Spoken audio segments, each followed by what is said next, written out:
Okay, we're here with Tiffany Foster. Welcome.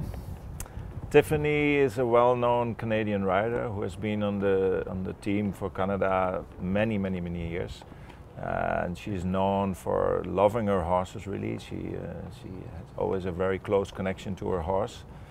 Last year, she was second here at the CPKC International Grand Prix presented by Rolex, and we're going to have a little chat with her. Welcome, Tiffany. Thanks, Jeroen. So as I mentioned already, last year you were second in the Grand Prix. So close. So close. What's your mindset for this year? Well, I'm going to try to recreate that, have no one in the jump off, and win. That's the ideal story. Exactly. Yeah, very good. So, like I've mentioned before, for you it's very important, your connection with your horse. We all know that.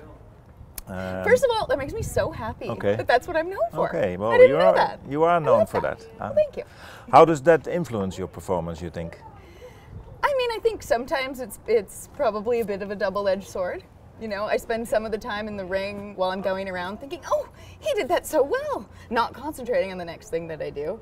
But in general, I'd like to think that it's all positive stuff. I mean, I think that in the end of the day, all of us are here because we love horses, right? Yeah, I do also think. I think it's very important to have your horses on your side to make them do a little bit more, maybe even than sometimes is necessary. So, exactly. Very good. We need them with us. Keep it up. Keep it up. Very important.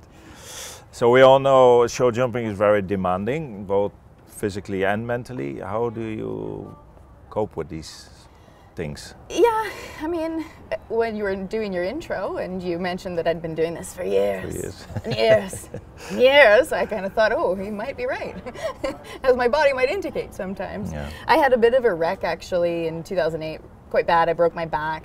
So those are some of the physical things that I think that we'll always have to just stay on top of. And I think if you go into the stables and you see all of the therapies that the horses are having, and lasers and thumpers and massages, and I think like, maybe I should do that too. So I think on that side of it, we just have to be mindful and just pay attention that if you feel like your body's doing a little much, that you give it a little help. And then I think from the mental side of it, you know, in the end, this is a lot of traveling also. I think that kind of gets a little bit wearing, and it's very difficult to have a personal life when you're doing this every single weekend, unless you find a partner who does the same thing. So I think all of those things are things that definitely like play into it. The way that I've kind of thought of it though is, you know, I feel so grateful to be in a position to be able to do this in the capacity that I do. I have such amazing support from my owners and everybody, my whole team behind me, and I really try to kind of honor that and respect that and do the best that I can. And I think that the best that you can means that, you know, being the best you can be and going out and doing this, you know, you can't do this as a halfway if you want to do it well, you know? And so I'm pretty committed to that right now in my life, and I have, like I said, great group of horses, great group of owners, and so I think that a lot of the times if you start to feel a little down, you actually just think like, we're so privileged to do this. We're so lucky to do this, and my bad day isn't that bad, ever. I think your mindset for this sport is the right one. Very good, very good. What does it mean for you to compete at the Spruce Meadows? I mean, this in Canada, as a Canadian rider, must be very special. Yeah, I mean, this place is magical. You know, it's a place that, as a Canadian, it is the source of all inspiration, you know? And even for us. Yeah, I mean, it's just so cool. So imagine, think about how cool the stadium is when you come in on anybody, but think if you're a Canadian walking in here or going through those timers clear. I mean, it's just, and the legendary things that we've seen go on here for Canadians, you know, and I think, you know, women in Canada have always had a big place here at Spruce Meadows. They've always had a big moment. I you know, last year when I was second, afterwards I thought, you know, a couple really good female riders have been second here too, and that was a big deal. So. Yeah, it was, really. But I think that, I mean, it's a magical place, and we are so fortunate to have this here in Canada. Wow, good, very good, thank you. What advice could you give the young riders in general, in Canada, but in general over the whole world, to follow their dreams and maybe be even capable of jumping this venue one day?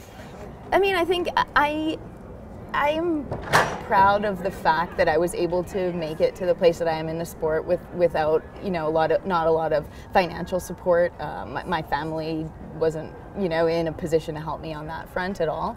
And I think that the fact that I started as a working student and was able to make it to the place that I am right now. I hope that that provides some, you know, just like, maybe inspiration's not the word, but like just the thought that, okay, it is possible. You can do it. I think that you have to know that you're embarking on a long road, and it's going to be long. It's not going to be that easy, and you just have to understand it's going to take a little longer than if you had a little bit of a different set of circumstances.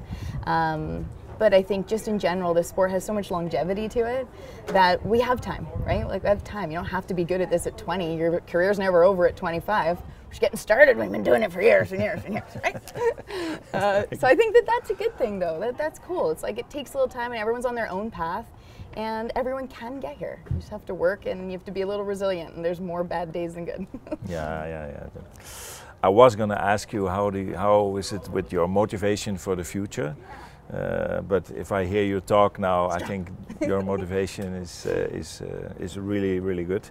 But can you maybe, how are your dreams? Are you going to be in this sport for many, many years more? I hope so. Yes. I hope so. I definitely feel probably the most motivated I've ever felt in my life.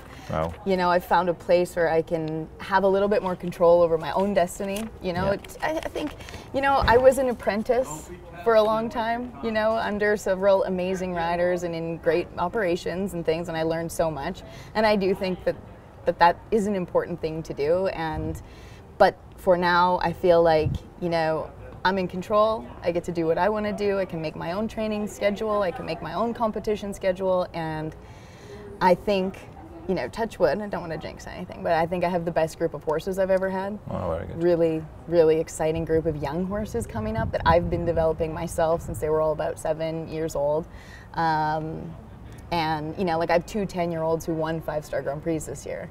And I've never been in a position to have that before. So I'm excited. I'm super excited. Very good. Very good. Thank you so much, Tiffany, for this very inspiring chat. I think Tiffany is not done yet. No.